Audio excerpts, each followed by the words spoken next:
Uruguay and Brazil at Allegiant Stadium.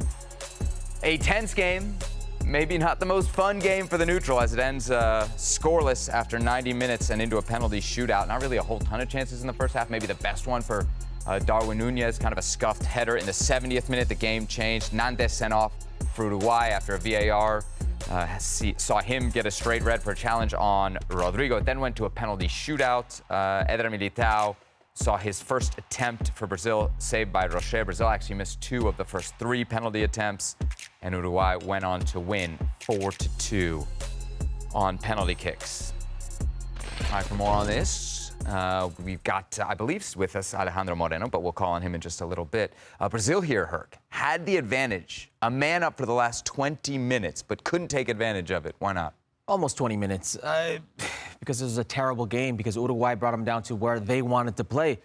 This looked more like Diego Alonso's Uruguay, the Uruguay of old, than Marcelo Bielsa's Uruguay. That Uruguay was on the front foot, that attacked, that went with numbers and pace through the flanks. No, they were more interested in kicking Endrick, more interested in kicking Rodrigo, kicking Rafinha, anybody in the midfield, Paqueta, whoever they can get their hands on. And Brazil, in the first half, obliged. They also fell into that trap. This was one of the worst matches we've seen here at Copa America. And as soon as they went down a man, Bielsa takes off Darwin Nunez. He puts in a midfielder, more support, and he was just holding the result. He was hoping for these penalty kicks, which you should at that point. You're a man down against a team that was already outpossessing you, outpassing you, a team that had a man up.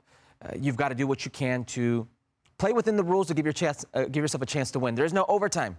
So you know that it'd be very difficult if there was overtime for you to pull out a result or to even get to penalty kicks. Because of that, you know you have to wait 15, 16 minutes if you can defend well, force penalty kicks, give yourself an opportunity to advance, and that they did. All right, we'll get the perspective of the folks on the desk in just a second, but we got Gustavo Hofman, our colleague from ESPN Brazil, who's joining us now. Gustavo, obviously, I'm sure your heart's broken a little bit. You just saw your country go out in the quarterfinals via penalties, but what did you think of the performance, especially in those last 20 minutes, Gustavo, when they had the man advantage? Hello, everybody. Well, very frustrating for Brazil. It was really frustrating for Brazil. To be kicked out of Copa America in the quarterfinals for Brazil is not good. It is not enough. Of course, that, and we talked a lot about that over the last days, it is a beginning of a new process with Dorival Jr.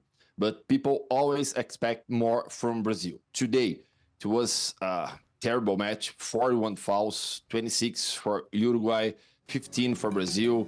Brazil was so poor in creation. Lucas Paqueta didn't play well. The midfield, actually, when we talk about the whole Copa America, the midfield for me of Brazil was maybe the main problem. We have many good forwards. We have a good defense also, but I think that Brazil is missing creation, is missing creative guys in the midfield. Lucas Paqueta didn't have a good tournament. The pair, João Gomes and Lucas Paqueta, maybe it is not a good solution for Brazil. And Dorival Jr. for sure has to learn with his mistakes. He has to learn fast because for Brazil there is no time for more losses, for more eliminations. The pressure over Dorival and the players now will be very high in Brazil. Kasey, what did Brazil get wrong tonight? Well, I think that's a good point. I mean, we've talked about it since their friendlies before this tournament, and even now. I mean, there's zero creation in the midfield, which then forces what we think are creative players up front to try to do things on their own. And then when they end up getting marked by 2 or 3 guys, they have to pull off something special, which we haven't seen consistently. And therefore, they're kind of ineffective in the attack for the majority of the matches we've watched. And yes, they're decent defensively, and they've got a good goalkeeper, and they've got some things, but they're not the Brazil that we expect to see with the creativity coming out of midfield, the flair on the wings, strikers that can beat somebody and do something special. It was very one-dimensional. And then when you're playing against a team that wants to bully you, you try to puff your chest out and fight with them, and it was exactly what Uruguay wanted. Ali, as a defender, what do you make of Uruguay's style? You like it? You hate it? I like you want to play in it? Yeah, I liked it tonight, actually. This is obviously the Uruguayan team that we hadn't seen in the group stage because they were obviously much better. Their combination play, they're getting the balls wide, they're picking players out, they have multiple goal scorers, and that was happening in group play. So yeah, did you want to see that tonight? You did, but then they had to just disrupt the play because they knew this was going to be a battle against Brazil. They also needed to be physical. They had to focus until the very end, especially going a man down, with only 20 minutes left. They just had to get the job done and manage the game properly. Brazil, I wasn't surprised because it's not like they had played that well or even better than they performed tonight in the group stage matches. So that was probably the main, I guess the main thing that I saw tonight from both teams. Like it was pretty predictable. It was going to be a battle. It was going to be gritty. And, Uruguay did well in the penalty kicks and they lasted until the very end. They had their focus and they move on. Were you surprised at the approach from Uruguay? I mean, I know historically I they was. play that way, but we all know what Uruguay has been historically and how good they've been with that system and in that style of play. That's not surprising to me that Uruguay can play that way. It's surprising that Marcelo Bielsa would allow it to go there. Because when Marcelo Bielsa... Do you feel like it was the plan all along? Because I felt like in the first half, Uruguay were pretty clearly better than Brazil. They looked better than Brazil, but they weren't exactly threatening. And what I mean by that, we can go back and pick out one opportunity. It was the Darwin Nunez header from the right-hand side, that it was a clear and evident opportunity. And after that, you're maybe looking at a Valverde from distance, something like that. They were in or around the area with speed, but never actually penetrated the Brazilian defense. Marquinhos and Militao, for his credit, every time Darwin Nunez pulled him out of that central defensive position, he was with him at pace. And he was there. It was very well organized. They were very good when everything was in front of them. But for whatever reason, Brazil went down to the level, and I say this respectfully, of Uruguay. Took them where they wanted to. They made this a fight. And that's not what Brazil wants. Brazil may not be the Brazil of old, but there's still enough quality in that team to possess the ball, to move the ball, to at least give Endrick, to give Rodrigo, to give Rafinha an opportunity or two in this game. And it wasn't there. It really wasn't there. It was like maybe one half chance in the first half. But other than that, it was Uruguay bringing this to where they wanted. But to answer your question, I'm very surprised because under Marcelo Bielsa, he had spoken about a different style. He had spoken about a different Uruguay. And we saw an Uruguay that was very proactive in the final third with the creation in their wing play, direct, vertical, fast, in transition. It wasn't the Uruguay of old where you knew you were in for a fight and you had to roll up your sleeves. It was a much more pleasing Uruguay to the eye. But again, they did it against the U.S. men's national team, what they needed to win, whether it was aesthetic or not, and they did it again tonight. Why would they be afraid to press this Brazil side? Because what we've seen from Brazil shouldn't have really scared them in the press. I mean, again, do you think Bielsa Gustavo, just has a historical any combination play, anything where that kind of made you think, wow, that's Brazil. There's that 1-2 up, you know what? down, round. They scared and it you. was like, if you think about it, Costa Rica, they obviously threatened versus Paraguay. They routed them. But then against Colombia, a couple times, like, okay, this a call that should have been called, the penalty kick that wasn't called. You're like, okay, this Brazilian team can give you some fits.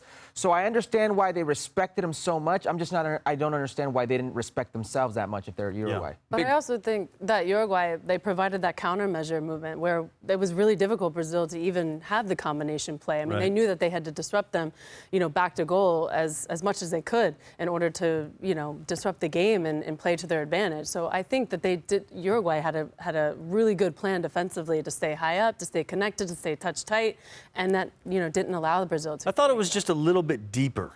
You know what I mean? Like it was more like around midfield as opposed to 30 yards out. So when they won possession, they didn't have that quick ability to counter. It was like, okay, we won the ball back, but we're not threatening with winning the ball. Maybe Brazil recognized it and held an extra midfielder just to not allow that counter. But I'm still disappointed. I mean, I expect Brazil to combine in midfield.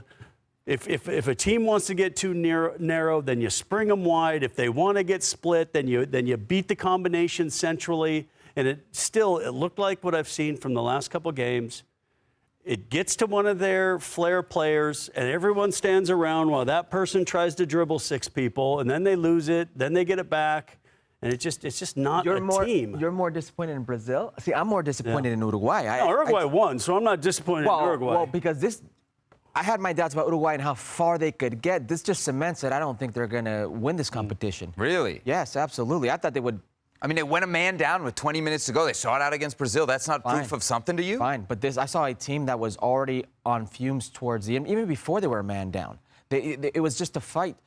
The Uruguay that we were promised, that I saw in World Cup qualifying, that I saw early on in this tournament, that was the most offensive team in this tournament, that constantly provided dangerous opportunities for their players, wasn't on display tonight.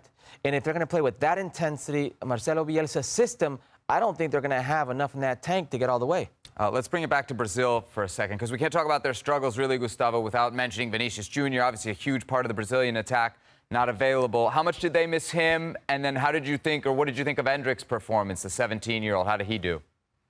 I think that Endrick had a good performance. He's a guy who doesn't hide from the game. He always was looking for the ball. Of course, it wasn't his best game for Brazil, but I think that he had a good game.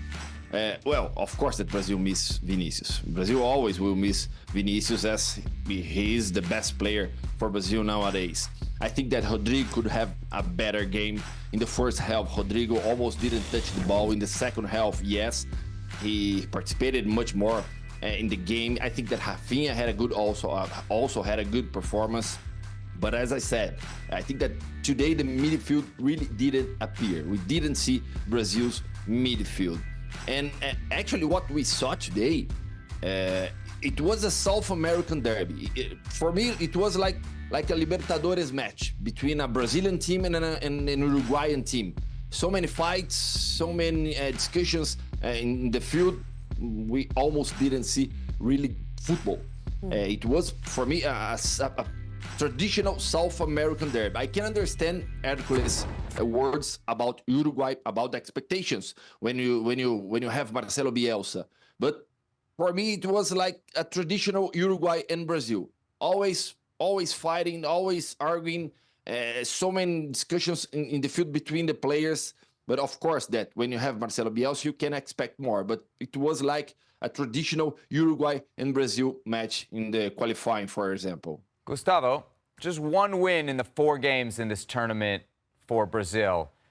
You've talked a lot about Dorival Jr. and kind of having patience with the process, but they go out here in the quarterfinals. What'll the reaction be back home to this? Will there be anger, or is this kind of what people were expecting at this point out of this Brazil? No, definitely not. That Dorival now will have to deal with a lot of pressure. People will be angry because, well, when I say that Brazil now must believe in the process, CBF, the Brazilian Football Confederation, must believe in the process. It is because there is no time for another change. Brazil missed the whole year in 2023. So there is no time now. You have to believe in Dorival Jr. They wanted Carlo Ancelotti. They were waiting for him without nothing guaranteed. And now they have to go with Dorival. A few games, we didn't see a good performance from Brazil in this tournament, except the match against Paraguay.